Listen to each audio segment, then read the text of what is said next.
تظہرون یخرج الحی من المیت و یخرج المیت من الحی و یحیی الارض بعد موتها وکذالک تخرجون صدق اللہ مولانا العظیم۔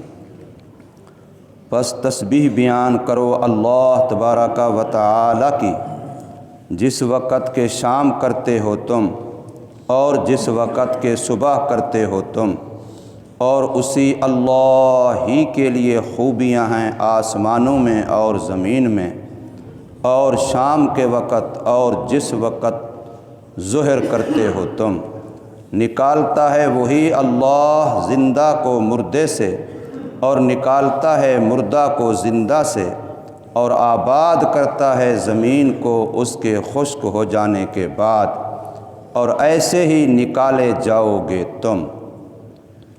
سورہ روم کی آیت نمبر 17، 18، 19 آپ حضرات کے سامنے پڑھی گئی اور ترجمہ ہوا ہے۔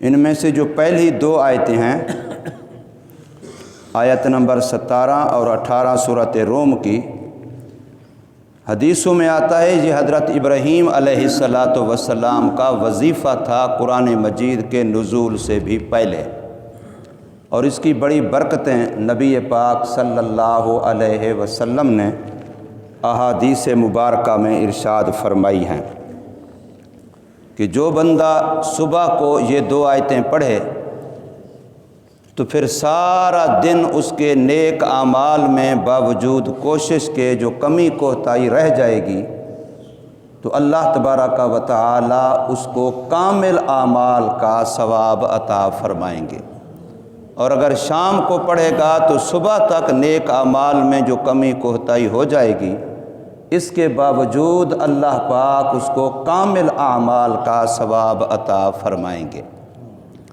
اور ان دو آیتوں کے اندر پانچوں نمازوں کو بیان کیا گیا ہے۔ ہم جو 5 نمازیں پڑھتے ہیں، علماء نے، مفسرین نے، حضرت عبداللہ بن عباس رضی اللہ تعالی عنہ اور دوسرے صحابہ اور تابعین نے ان 2 آیتوں سے 5 نمازوں کے اوقات کو اخذ کیا ہے، اور یہ 5 نمازوں کے جو ہمارے اوقات ہیں، اصل میں یہ جتنے بھی لوگ غیر اللہ کے پجاری تھے ان کے عمل اور عقیدے کی مخالفت ہے۔ نبی پاک صلی اللہ علیہ وسلم نے ہمیں ایک ایک کا نام لے کے ارشاد فرمایا خالف المجوسہ، کہ مجوسیوں کی مسلمانوں کو مخالفت کرنی چاہیے۔ خالف المشرکین، مشرکین کی مخالفت کرو۔ خالف المجوسہ، خالف النصارہ، عیسائیوں کی مخالفت کرو۔ خالف الیہودہ، یہودیوں کی مخالفت کرو۔ نام لے لے کر کے ان فرقوں کے جو مذہبی لحاظ سے اپنی الگ شناخت رکھتے تھے اور مشرک تھے، غیر اللہ کے پجاری تھے، ان کے اندر دینی لحاظ سے، اعتقادی لحاظ سے کمزوریاں، خرابیاں آ گئی تھیں، تو نبی پاک صلی اللہ علیہ وسلم نے ہمیں ان میں سے کسی کی بھی اقتداء کا نہیں فرمایا، کسی کی پیروی کا نہیں کہا، ہمیں مخالفت کا فرمایا ہے۔ اور ہمارا حال یہ ہے کہ ہم انہی کی نقالی کے پیچھے جا رہے ہیں، خوشیاں کرتے ہیں، غمیاں کرتے ہیں، جسم کے بال بنانے ہیں اور اپنا فیشن ڈیزائن لباس کا بنوانا ہے، تو وہ کیسے کر رہے ہیں؟ ہم ان کی نقالی کے پیچھے لگے ہوئے ہیں، حالانکہ ہمارا دین ہمیں ان کی مخالفت کا کہہ رہا ہے کہ وہ ناکام لوگ ہیں۔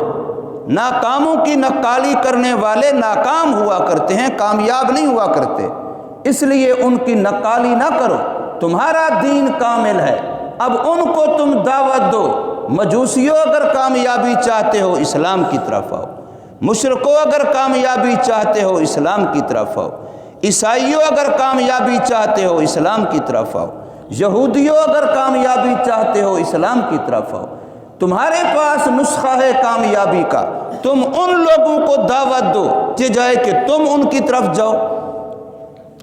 تو اس لیے یہاں اللہ تبارک و تعالی ارشاد فرماتے ہیں فسبحان اللہ، اس کو ہماری عربی گرامر میں مفعول مطلق کہتے ہیں۔ سبحوا سبحان اللہ، پاکی بیان کرو، اللہ کی پاکی بیان کرنا، تسبیح بیان کرو، اللہ کی تسبیح بیان کرنا۔ اور تسبیح ایک ایسی نیکی ہے، قرآن مجید کے اندر اِم من شیء الا یسبح بحمد، کوئی کائنات کا ذرہ بھی ایسا نہیں ہے جو اللہ کی تسبیح نہ کرتا ہو۔ ہر چیز اللہ کی تسبیح کرتی ہے، چاہے وہ تمہیں جاندار نظر آئے تب بھی، تمہیں وہ بے جان نظر آئے تب بھی، ہر چیز اللہ تبارک و تعالیٰ کی تسبیح کرتی ہے۔ اور بعض قرآن مجید کی آیات میں یہ لفظ آتے ہیں کہ بعض مخلوقات اختیار سے کرتی ہے، اپنی مرضی چاہت سے خوشی سے کرتی ہے، اور بعض مخلوق وہ ہے جو نہ چاہتے ہوئے بھی وہ اللہ کی تسبیح کرنے پر مجبور ہے۔ تو اللہ تعالیٰ کی تسبیح ہر چیز کرتی ہے، تو اللہ انسانوں کو حکم دے رہے ہیں فسبحوا سبحان اللہ، پس تسبیح بیان کرو، اللہ کی تسبیح بیان کرنا۔ اب اس تسبیح کے اندر نماز والی تسبیح بھی شامل ہے، باقی تمام قسم کا ذکر، تسبیح، تلاوت، درود پاک، جو بھی اچھے کلمات ہیں سب اس میں شامل ہیں۔ کس وقت؟ خصوصی طور پہ فرمایا ہینا تم سون، جس وقت تم شام کرتے ہو۔ اب اس شام کے اندر مغرب اور عشاء دونوں نمازیں آ جاتی ہیں۔ وَحِینَ تُصْبِحُونَ، اور جس وقت تم صبح کرتے ہو، اس صبح کے اندر صبح کی نماز آتی ہے۔ وَلَهُ الْحَمْدُ، اور خصوصی طور پر اللہ تبارک و تعالیٰ کے لیے تعریفیں ہیں، ستائشیں ہیں، خوبیاں ہیں، فی السماوات والارض، زمینوں میں اور آسمانوں میں، وعشیہ، اور اللہ کی پاکی اور تسبیح بیان کرو عشیہ، شام کے وقت۔ عشیہ کہتے ہیں عصر کے وقت کے قریب کو۔ عربی زبان میں غد اور عشاء یہ دو لفظ آتے ہیں، غد اور عشاء۔ غد کہتے ہیں صبح کو، اور عشاء کہتے ہیں شام کو۔ اذا تغدى تمدى، یہ عربی کا یا حکماء کا مقولہ ہے، اذا تغدى تمدى، جب دوپہر کا کھانا کھاؤ تھوڑی دیر لیٹ جاؤ، دوپہر کا جب کھانا کھاؤ تھوڑی دیر کے لیے لیٹ جاؤ، تغدى تمدى۔ وَإِذَا تَعَشَّى تَمَشَّى، اور جب شام کا کھانا کھاؤ اس کے بعد چہل قدمی کرو۔ شام کے کھانے کے بعد فوراً لیٹو نہیں، سوو نہیں، اس سے صحت کا نقصان ہے۔ شام کے کھانے کے بعد اذا تعشى تمشى، تھوڑی دیر کے لیے چلو پھرو، چہل قدمی کرو۔ ہمارا دین ہماری صحت کی باتیں بھی بتاتا ہے، اسی کو طب نبوی کہتے ہیں، کہ دوپہر کے کھانے کے بعد رسول اللہ صلی اللہ علیہ وسلم قیلولہ کرتے تھے، تھوڑی دیر کے لیے چاہے چند منٹ ہی ہوں لیٹ جاتے تھے، اور اس سے رات کی عبادت پر انسان کے جسم کو قوت ملتی ہے۔ اور شام کے کھانے کے بعد فوراً لیٹ جانا، بیٹھے رہنا، مجلس لگا لینا، یہ صحت کے لیے نقصان دہ ہے۔ شام کا کھانا کھاؤ جو تھوڑی دیر کے لیے چلو، تو تعشیٰ شام کو کہتے ہیں، اس لیے یہاں عشیّں علماء نے نماز عصر کا فرمایا۔ وحین تظہرون، اور جس وقت ظہر کرتے ہو تم، دوپہر ڈھلتا ہے اس کو ظہر کہتے ہیں۔ ظہیرہ عربی میں کہتے ہیں دوپہر ڈھلتے ہی پہلے پہل، اس کو ظہیرہ کہتے ہیں عربی میں۔ وحین تظہرون، تو پانچوں نمازیں اس میں آ جاتی ہیں، مغرب اور عشاء کی نماز تمسونا کے اندر، اور صبح کی نماز تصبحونا کے اندر، اور عشیّوں میں عصر کی نماز، اور تظہرون میں ظہر کی نماز۔ تو پانچوں نمازوں کا تذکرہ ان دو حدیثوں میں موجود ہے۔ اللہ تبارک و تعالیٰ اپنی قدرت بتلاتے ہیں۔ یخرج الحی من المیت، اللہ تبارک و تعالیٰ مردہ سے زندہ کو نکالتے ہیں۔ دیکھیں انڈا مردہ ہوتا ہے، جتنے بھی پرندے جانور جو انڈے دیتے ہیں، مرغی ہے، فلاں ہے، فلاں ہے، تو انڈا تو ایک مردہ چیز ہے، لیکن اسی سے اللہ پاک کیسے زندہ چیز نکالتے ہیں۔ فرمایا وَيُخْرِجُ الْمَيِّتَ مِنَ الْحَيِّ، اور زندہ سے اللہ مردہ نکالتے ہیں۔ مرغی زندہ ہوتی ہے، انڈا نکلتا ہے تو وہ مردہ ہوتا ہے۔ وَيُحْيِي الْأَرْضَ بَعْدَ مَوْتِهَا، اور اللہ زمین کو آباد کرتا ہے بعد موتها، اس کے مر جانے، خشک ہو جانے کے بعد۔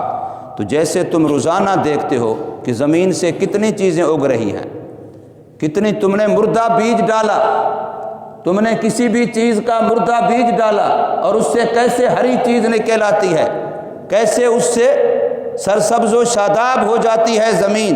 تو فرمایا وَكَذَلِكَ تُخْرَجُونَ، ایسے تم بھی نکالے جاؤ گے قبروں سے، جیسے تمہارا ڈالا ہوا بیج سرسبز اور شاداب شکل میں، کھیتی کی شکل میں زمین سے نکلتا ہے، وَكَذَلِكَ تُخْرَجُونَ، ایسے ہی تم بھی نکالے جاؤ گے، جیسے مردہ سے زندہ نکلتا ہوا آنکھوں سے دیکھتے ہو کہ انڈے سے کیسے زندہ مرغیاں زندہ بچے نکلتے ہیں، تو ایسے ہی تم بھی مردہ ہو جاؤ گے، ہڈیاں ہو جاؤ گے، بوسیدہ ہو جاؤ گے، مٹی ہو جاؤ گے، لیکن اسی سے اللہ قیامت کے دن زندہ انسان دوبارہ نکالے گا۔ اللہ تبارک و تعالی ہمیں سمجھ نصیب فرمائے، عمل کی توفیق دے۔